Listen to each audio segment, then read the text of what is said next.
Welcome back dear students. So today we are going to start the first topic of our lesson, that is evolution.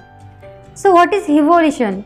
Evolution, it is nothing but the gradual changes occurring over a long period of time.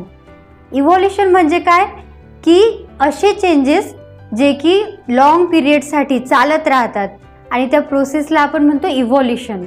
But evolution शिकण्याआधी आपली अर्थ, आपली universe, आपल्या अर्थवरची जी life आहे किंवा आपण हे सगळे कसे फॉर्म झाले ते आपण शिकू. म्हणजेच तुम्हाला इव्होल्यूशन काय आहे आणि त्याची प्रोसेस काय झाली तर ती एकदम लवकर समजेल.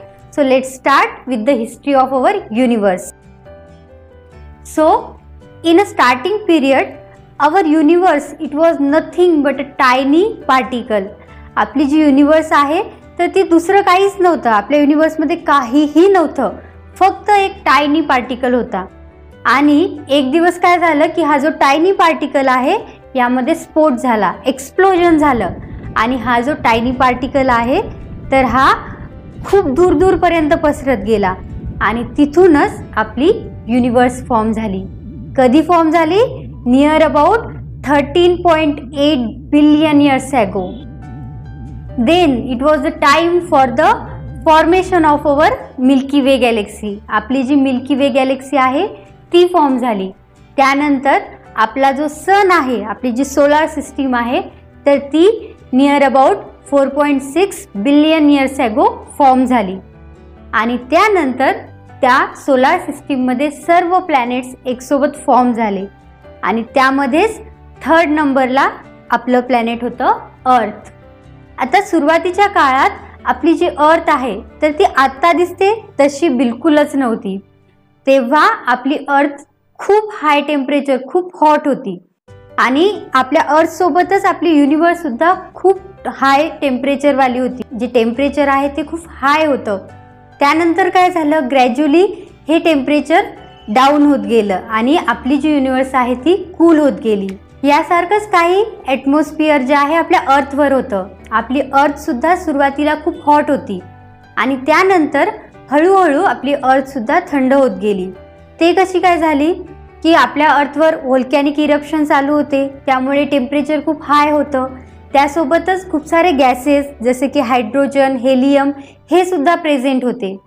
मग हे जे गॅसेस आहेत आणि जे हॉट टेम्परेचर आहे तर यामुळे आपल्या अर्थवर जे ॲटमॉस्फिअर तयार झालं आणि त्यानंतर कंडेन्सेशन होऊन खूप वर्षापर्यंत पाऊस होत राहिला.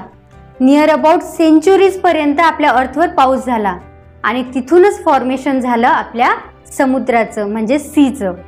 आता समुद्र फॉर्म झाल्यानंतर समुद्रामध्ये खूप स्मॉल एलिमेंट्स फॉर्म झाले, सिंपल एलिमेंट्स फॉर्म झाले. त्यानंतर हे जे सिंपल एलिमेंट्स आहेत यांनी एकमेकांसोबत रिॲक्ट केलं आणि त्यांच्या रिॲक्शनमधून काही कॉम्प्लेक्स एलिमेंट्स फॉर्म झाले जसे की प्रोटीन्स, न्यूक्लिक ॲसिड. त्यानंतर हे एलिमेंट्ससुद्धा एकमेकांसोबत कंबाईन झाले आणि त्यांच्यापासून आपल्या अर्थवर फर्स्ट प्रिमिटिव्ह सेल्स फॉर्म झाल्या. म्हणजेच की ज्या सुरुवातीच्या सेल्स होत्या. सुरुवातीला ह्या सेल्स जास्त डेव्हलप नव्हत्या, त्यामध्ये फक्त न्यूक्लिक ॲसिड, प्रोटीन, काही सिंपल एलिमेंट्स होते. त्यानंतर ह्या ज्या सेल्स आहेत तर यांची ग्रोथ व्हायला लागली, सराउंडिंगमधलं त्या न्यूट्रिशन यूज करायला लागल्या आणि त्या डेव्हलप झाल्या. नंतर हळूहळू ह्या ज्या सेल्स आहेत तर ह्या युनिसेल्युलर ऑर्गॅनिझम्समध्ये डेव्हलप झाल्या. त्यानंतर युनिसेल्युलर ऑर्गॅनिझम्स यांनी स्वतःमध्ये डेव्हलपमेंट केली आणि त्यापासूनच आपले मल्टीसेल्युलर ऑर्गॅनिझम्स फॉर्म झाले. आणि हे जे मल्टीसेल्युलर ऑर्गॅनिझम आहे यांच्यामध्ये सुद्धा खूप काळासाठी चेंजेस होत गेले, खूप काळासाठी डेव्हलपमेंट होत गेली आणि तिथून आपली जी लाईफ आहे तर ती स्टार्ट झाली. मग सुरुवातीला फक्त समुद्रामध्येच लाईफ होती, फक्त सी वॉटरमध्येच आपल्याला लिव्हिंग ऑर्गॅनिझम पाहायला मिळत होते. आणि नंतर हे जे लिव्हिंग ऑर्गॅनिझम्स आहेत हे हळूहळू लँडवर यायला लागले आणि लँडवर आल्यानंतर त्यांनी स्वतःमध्ये अडॅप्टेशन केली आणि त्यानंतर लँडवर सुद्धा लाईफ फॉर्म झाली.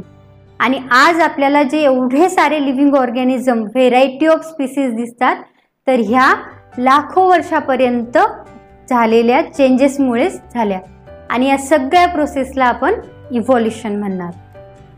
So evolution it is nothing but the process of gradual changes occurring over a long period of time. आता तुम्हाला कळालं इव्होल्युशन काय आहे. एखाद्या गोष्टीमध्ये खूप काळासाठी चेंजेस होणं आणि तिथून एखाद्या न्यू गोष्टीचं फॉर्मेशन होणं, it is the process of evolution. आणि ही जी प्रोसेस आहे तर ही सायंटिस्टनी खूप स्टडी करून आपल्याला सांगितली आहे की आपली युनिवर्स कशी फॉर्म झाली, अर्थवर लाईफ कशा फॉर्म झाल्या. पण आपण मानणार कसं, त्याला एक्सेप्ट कसं करणार. तर त्यासाठी सायंटिस्टनी काही आपल्याला थेरीज दिलेल्या आहेत, काही एव्हिडन्सेस दिलेले आहेत. तर ह्याच थेरीजला आपण थेरी ऑफ इव्होल्युशन म्हणणार. थेरी ऑफ इव्होल्युशन काय आहे की अर्थवर सुरुवातीला सिंपल एलिमेंट्स फॉर्म झाले, त्या सिंपल एलिमेंट्समध्ये कॉम्बिनेशन होऊन रिॲक्शन होऊन कॉम्प्लेक्स एलिमेंट्स फॉर्म झाले. त्या कॉम्प्लेक्स एलिमेंट्सपासून युनिसेल्युलर ऑर्गॅनिझम्स फॉर्म झाले, म्हणजे सेल्स फॉर्म झाल्या. आणि युनिसेल्युलर ऑर्गॅनिझममध्येच डेव्हलपमेंट होऊन मल्टीसेल्युलर ऑर्गॅनिझम फॉर्म झाले. आणि हे जे मल्टीसेल्युलर ऑर्गॅनिझम आहे यांच्यामध्ये अडॅप्टेशन्स होत गेले आणि त्यापासूनच लाखो वर्षामध्ये चेंजेस होऊन न्यू स्पीसीज फॉर्म झाल्या. So this is the theory of evolution. तर ही जी थेरी आहे हिला प्रूव्ह करणारे काही एव्हिडन्सेस आहेत. तर ते एव्हिडन्सेस आपल्याला या चॅप्टरमध्ये बघायचे.